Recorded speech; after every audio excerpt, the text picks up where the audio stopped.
জানিয়ে দিব এই মুহূর্তে আমাদের হাতে এসেছে বাংলাদেশের গুরুত্বপূর্ণ আপডেট সংবাদের শিরোনাম।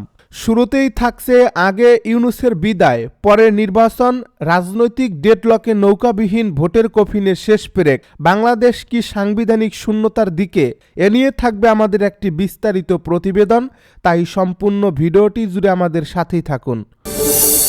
এবারে জানিয়ে দিব জাতীয় পার্টি সহ স্বৈরাচারের দোসরদের মনোনয়ন বাতিল চেয়ে হাইকোর্টে রিট। সব শেষে জানিয়ে দিব অবশেষে হাসপাতাল থেকে ছাড়া পেলেন আওয়ামী লীগের নেতা ওবায়দুল কাদের। এতক্ষণ শুনছিলেন হাতে থাকা আপডেট সংবাদের শিরোনাম, এবারে বিস্তারিত। তবে তার আগে অনুরোধ রইল ভিডিওটিতে একটি লাইক এবং কমেন্ট করে জানিয়ে দিন ভিডিও সম্পর্কে আপনার মূল্যবান মতামত। আরও জানিয়ে দিন ভিডিওটি কোথা থেকে দেখছেন বা কোন জেলা থেকে দেখছেন। আগে ইউনূসের বিদায়, পরে নির্বাচন, রাজনৈতিক ডেডলকে নৌকাবিহীন ভোটের কফিনে শেষ পেরেক, বাংলাদেশ কি সাংবিধানিক শূন্যতার দিকে? বাংলাদেশের রাজনীতি এখন এমন এক মোড়ে এসে দাঁড়িয়েছে যেখানে আর কোনো ধূসরতা নেই, সবকিছুই স্পষ্ট হয়। এই পথে না ওই পথে, মাঝামাঝি কোনো জায়গা আর অবশিষ্ট নেই। শেখ হাসিনার নেতৃত্বাধীন আওয়ামী লীগ সাফ জানিয়ে দিয়েছেন আগে ডক্টর ইউনূসের বিদায়, তারপর অন্য সব আলোচনা, তারপরই কেবল নির্বাচন। এই একদফা দাবির মধ্য দিয়ে রাজনীতিতে শুরু হয়েছে এক নজিরবিহীন ডেডলক, যা কেবল রাজনৈতিক অচল অবস্থা নয়, বরং একটি সম্ভাব্য সাংবিধানিক সংকটের দিকেও দেশকে ঠেলে দিচ্ছে। আওয়ামী লীগের বক্তব্য অত্যন্ত কঠোর যে সরকার জনগণের ভোটে নির্বাচিত নয়, যে প্রশাসন রাজনৈতিকভাবে নিরপেক্ষ নয়, তার অধীনে কোনো নির্বাচনই গ্রহণযোগ্য হতে পারে না। এই অবস্থান কেবল রাজনৈতিক কৌশল নয়, এটি একটি পরিকল্পিত চাপ সৃষ্টি করার রণনীতি, যার লক্ষ্য 12 ফেব্রুয়ারির নির্বাচনী রোডম্যাপকে কার্যত অকার্যকর করে তোলা। নৌকাবিহীন ভোটের ঘোষণা যেখানে নির্বাচনের ঘোষণাকে প্রশ্নবিদ্ধ করছে, সেখানে আগে ইউনূসের বিদায় দাবিটি সেই ভোটের কফিনে শেষ পেরেক হিসেবে ব্যবহার করছে। কারণ একটি নির্বাচন তখনই অর্থবহ হয় যখন তার সর্বদলীয় অংশগ্রহণ, রাজনৈতিক সমঝোতা এবং সাংবিধানিক ধারাবাহিকতার মধ্য দিয়ে হয়। কিন্তু বর্তমান বাস্তবতায় সেই তিনটি স্তম্ভের কোনোটি এই দৃশ্যমান নয়। একদিকে আওয়ামী লীগের সম্পূর্ণ বর্জন, অন্যদিকে অন্তর্বর্তী সরকারের অনর অবস্থান। এই দুই বিপরীত মেরুর সংঘাতে রাষ্ট্রযন্ত্র কার্যত থমকে যাচ্ছে। প্রশ্ন উঠছে, যদি 12 ফেব্রুয়ারি নির্বাচন আওয়ামী লীগের ছাড়া অনুষ্ঠিত হয়, যদি ভোটার উপস্থিতি নামমাত্র পর্যায়ে নেমে আসে, যদি রাজপথে ক্রমাগত আন্দোলনের চাপ বাড়ে, তবে সেই নির্বাচনের সাংবিধানিক ভিত্তি কোথায় দাঁড়াবে? সংবিধান অনুযায়ী একটি সরকারের বৈধতা আসে জনগণের ম্যান্ডেট থেকে, কিন্তু যদি জনগণের একটি বিশাল অংশ এবং দেশের প্রধান রাজনৈতিক শক্তি সেই প্রক্রিয়ায় অংশ নাই নেয়, তবে সেই ম্যান্ডেট কি কাগজে কলমের বাইরে কোনো বাস্তব অর্থ বহন করবে? আওয়ামী লীগ মনে করছে এই ডেডলক যত দীর্ঘ হবে, ততই ইউনূস সরকারের রাজনৈতিক ও আন্তর্জাতিক চাপ বাড়বে। কারণ আন্তর্জাতিক কূটনীতিতে এখন আর কেবল ভোটের তারিখ দেখেই বৈধতা দেওয়া হয় না, দেখা হয় রাজনৈতিক অন্তর্ভুক্তি, বিরোধী দলের অংশগ্রহণ এবং ক্ষমতা হস্তান্তরের স্বচ্ছতা। আওয়ামী লীগের কৌশল এখানেই, তারা মাঠে নেমে সহিংস আন্দোলনের পথে যাচ্ছে না, বরং নীরব চাপ তৈরি করছে, প্রশাসনকে অকার্যকর করে দিচ্ছে, ভোটারদের দূরে রাখছে এবং আন্তর্জাতিক মহলে একটি প্রশ্ন ছুড়ে দিচ্ছে, এই নির্বাচন আসলে কার?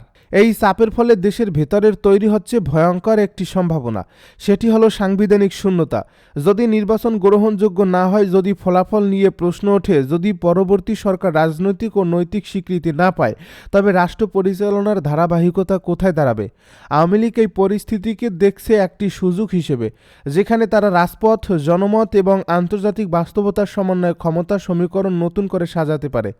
অন্যদিকে ইউনূস সরকার পড়ছে এক গভীর সংকটে, একদিকে নির্বাচন করতে হবে, অন্যদিকে সেই নির্বাচন যত এগিয়ে আসছে ততই তার বৈধতা ক্ষয়ে যাচ্ছে। এই ডেডলকের কেন্দ্রে রয়েছে একটি মৌলিক প্রশ্ন, বাংলাদেশ কি একটি একতরফা নির্বাচনের ঝুঁকি নিতে পারে, নাকি শেষ মুহূর্তে কোনো বড় রাজনৈতিক সমঝোতার দিকে যেতে বাধ্য হবে? রাজনীতির অন্দরমহলে আলোচনা চলছে 12 ফেব্রুয়ারির আগেই বড় কোনো পরিবর্তন আসতে পারে, হয় সরকার কাঠামোতে, নয়তো নির্বাচনী রোডম্যাপে। কারণ বর্তমান সমীকরণে একটি বিষয় পরিষ্কার, নৌকা ছাড়া ভোট মানে কেবল একটি প্রতীক বাদ দেওয়া নয়, এটি বাংলাদেশের সবচেয়ে বড় রাজনৈতিক বাস্তবতাকে অস্বীকার করা। আর সেই অস্বীকার যত গভীর হচ্ছে, ততই ক্ষমতার মসনদ নড়বড়ে হয়ে উঠছে। এখন প্রশ্ন একটাই, এই ডেডলকে শেষ পর্যন্ত কি পিছু হটবে ইউনূস সরকার, নাকি আওয়ামী লীগ, নাকি মাঝখানে দেশ ঢুকে পড়বে এক অনিশ্চিত সাংবিধানিক শূন্যতায়, যার পরিণতি কেউই নিশ্চিত করে বলতে পারছে না? জাতীয় পার্টি সহ স্বৈরাচারের দোসরদের মনোনয়ন বাতিল চেয়ে হাইকোর্টে রিট।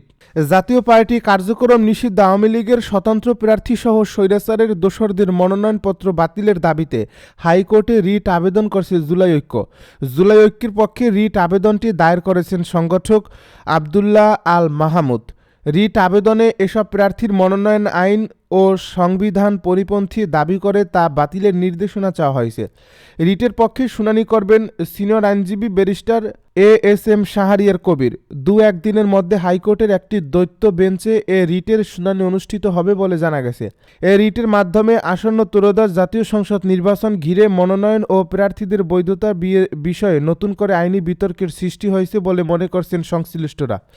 দলটির অভ্যন্তরীণ নেতৃত্ব সংকট, একাধিক গ্রুপ ও পাল্টাপাল্টি বৈধতা দাবি জাতীয় পার্টিকে বারবার প্রশ্নের মুখে ফেলছে। কে দলের প্রকৃত চেয়ারম্যান, কে মনোনয়নপত্র দেওয়ার আইনগত ক্ষমতা রাখেন, এই বিষয়গুলো অতীতীয় নির্বাচন কমিশন ও আদালতে নিষ্পত্তির জন্য গড়িয়েছে। হাসপাতাল থেকে এবারে ছাড়া পেলেন ওবায়দুল কাদের। বাংলাদেশে কার্যক্রম নিষিদ্ধ আওয়ামী লীগের সাধারণ সম্পাদক ওবায়দুল কাদের অসুস্থ হয়ে কলকাতার একটি হাসপাতালে দুদিন ভর্তি থাকার পরে সোমবার ছাড়া পেয়েছেন। আওয়ামী লীগের ৩ জন নেতা পৃথকভাবে এই খবর বিবিসি বাংলার এক প্রতিবেদনে এ তথ্য নিশ্চিত করেছেন।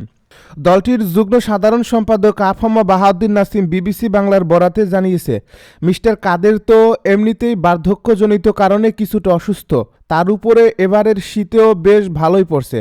তার নিয়মিত চিকিৎসাও চলে। হাসপাতালে ভর্তি হয়েছিল মূলত কিছু রুটিন চেক আপের জন্য, তবে সোমবার তিনি ছাড়া পেয়েছেন। এখন বাংলাদেশের অনেক গণমাধ্যম দেখিয়েছে যে তিনি নাকি ভেন্টিলেটরের ইত্যাদি সংবাদ পরিবেশিত হচ্ছে। এসবই গুজব বলছিলেন নাসিম।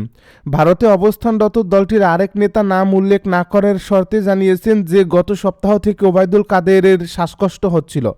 চিকিৎসকেরা হাসপাতালে ভর্তি হওয়ার পরামর্শ দিয়েছিলেন, কিন্তু বাড়িতেই তাকে অক্সিজেন দেওয়া হচ্ছিল।